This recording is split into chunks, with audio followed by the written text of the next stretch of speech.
When we think about multiple sclerosis, or MS, we usually think about the nervous system, the brain, the spinal cord, and the nerves that control our body. And when we think about circulation, we think about the heart, the lungs, and the blood vessels. We tend to view them as completely separate systems operating in completely separate compartments, but your body doesn't work in isolation. Every single system relies on the other to function correctly. Today, we are exploring a powerful hidden connection between MS and the circulatory system. We'll look at how a single common enemy, inflammation, can disrupt both systems at the same time, how poor blood flow drives that crushing, heavy MS fatigue, and a serious hidden danger that every MS patient and caregiver needs to look out for, the threat of blood clots. To understand how these two systems interact, we have to look at the primary driving force behind both MS and circulatory dysfunction: chronic long-term inflammation. In MS, the disease is fundamentally driven by an overactive immune system. This immune system gets confused and stays permanently turned on, causing continuous inflammatory damage to the protective myelin sheath that surrounds your nerve tissue. But that inflammation doesn't just stay trapped inside the nervous system. It can travel through the bloodstream, spreading its effects and attacking your blood vessels too. Specifically, long-term systemic inflammation damages the endothelial lining.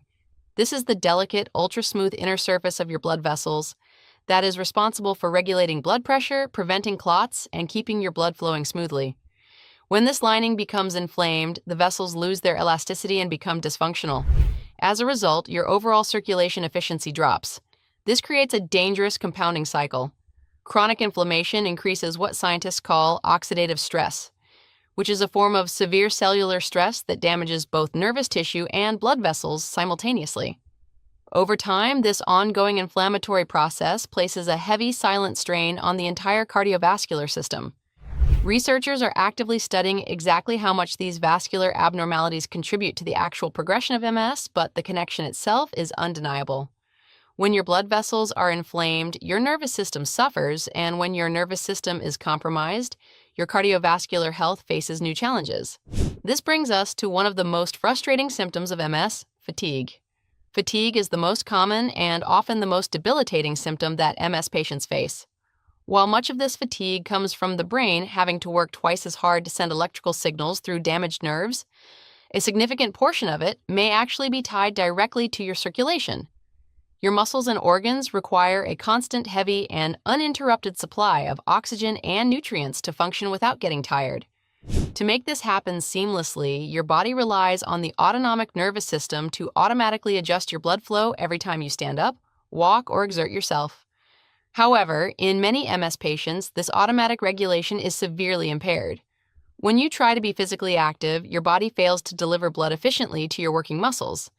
This lack of proper fuel delivery leads to sudden muscle weakness, exercise intolerance, and that crushing, heavy fatigue that makes even small tasks feel like climbing a mountain.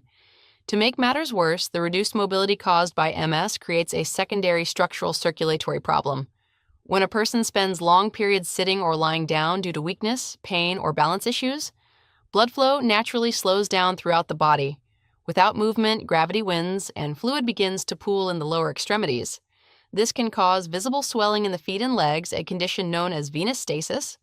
Over time, this lack of consistent movement weakens your overall cardiovascular endurance. Your heart becomes less efficient at pumping blood, creating a downward spiral that makes physical activity even harder and can significantly increases the risk of secondary cardiovascular complications down the road.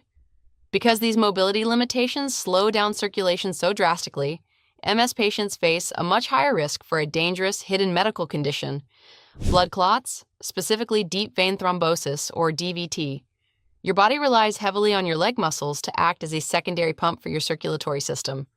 Every single time you take a step, your calf muscles flex and squeeze your veins, physically pushing blood back up against gravity toward your heart. When you are unable to move regularly, that blood pools and moves incredibly slowly through the lower limbs. In the medical world, slow-moving blood is highly prone to clotting. A DVT occurs when a solid blood clot forms inside one of these deep veins, usually in the legs. This is a quiet danger, but there are warning signs to watch out for. These include sudden, unexplained swelling in just one leg, localized pain or severe cramping that feels like a permanent Charlie horse, redness or discoloration of the skin, and a distinct localized feeling of warmth in the affected area. The reason a DVT is treated as a major medical emergency is because of what happens if that clot breaks loose from the vein wall. If a piece of the clot breaks free, it travels through the bloodstream, passes through the heart, and can get lodged in the arteries of the lungs. This causes a pulmonary embolism, which completely blocks blood flow to the lungs, deprives the body of oxygen, and is a sudden, life-threatening emergency. Understanding the deep biological link between MS and circulation changes how we look at managing the disease. Protecting your nerves means you also need to actively protect your blood vessels. Managing systemic inflammation through prescribed medical therapies is the foundation, but incorporating lifestyle strategies that support blood flow is just as critical. This means finding creative ways to keep your limbs moving even with limited mobility, using compression wear if recommended by a doctor, staying well hydrated, and focusing on a heart-healthy diet. By consciously supporting your circulation, you directly support your neurological health, preserve your energy levels, and protect yourself against dangerous secondary complications. Stay proactive, advocate for your health, and I'll see you in the next video.